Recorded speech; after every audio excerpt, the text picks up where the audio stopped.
Few modern conflicts were as complex, tragic, and far-reaching as the war that tore Yugoslavia apart in the 1990s. Ethnic tensions, political power struggles, and a collapsing federation ignited a series of brutal wars that left deep scars across the Balkans.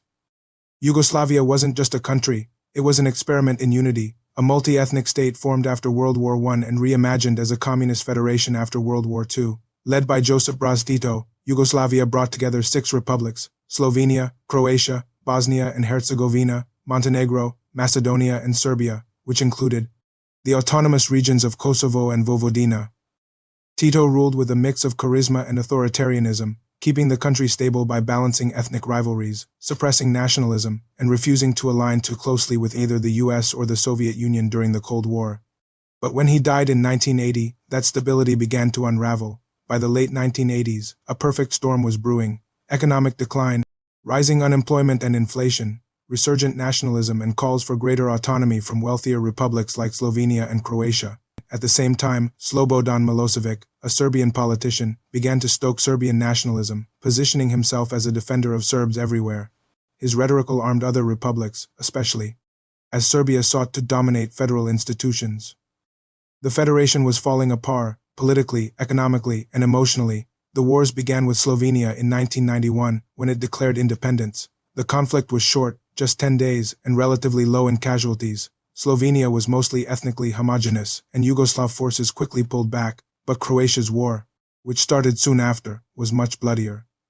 Croatia had a significant Serb minority, and violence erupted between Croatian forces and Serb militias backed by the Yugoslav army. Then came Bosnia, arguably the most brutal and heartbreaking phase. In 1992, Bosnia declared independence, but it was home to 3 major ethnic groups: Bosniaks, Muslims, Serbs, and Croats. A horrific 3-way war followed, marked by sieges, massacres, and ethnic cleansing. The Siege of Sarajevo lasted nearly 4 years. The Srebrenica massacre in 1995, where over 8,000 Bosniak men and boys were killed by Bosnian Serb forces, was later ruled an act of genocide by international courts. Meanwhile, Kosovo, a region within Serbia with a majority ethnic Albanian population, exploded into violence in the late 1990s. In 1999, NATO launched airstrikes against Serbia to halt ethnic cleansing, marking one of the most controversial interventions in recent history. The wars officially ended in stages. Croatia's war ended in 1995 after a Croatian military offensive reclaimed Serb-held territory. Bosnia's war ended with the Dayton Accords in 1995, brokered by the US and signed in Ohio, which split the country into 2 main entities: the Federation of Bosnia and Herzegovina and the Republika Srpska. Kosovo's conflict ended with NATO intervention and a United Nations administration. Kosovo would later declare independence in 2008, though Serbia and some countries still don't recognize it. The Yugoslav Wars left over 130,000 people dead and millions displaced. Several international tribunals were created to prosecute war crimes, including the International Criminal Tribunal for the former Yugoslavia. Slobodan Milosevic became the first sitting head of state to be tried for war crimes. He died before a verdict.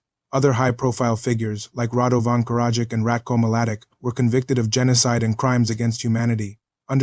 Not all Yugoslav people wanted war. Many civilians, regardless of ethnicity, wanted peace but were caught in the crossfire of political ambition and extremist propaganda. The media played a major role in fueling ethnic hatred, especially in Serbia and Croatia. Propaganda and historical grievances were weaponized to justify violence.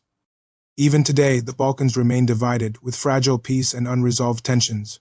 The Yugoslav conflict wasn't just a regional war, it was a cautionary tale of what happens when identity is politicized, when history is rewritten, and when peace is taken for granted. Understanding it isn't just about looking back, it's about recognizing the warning signs before division becomes destruction.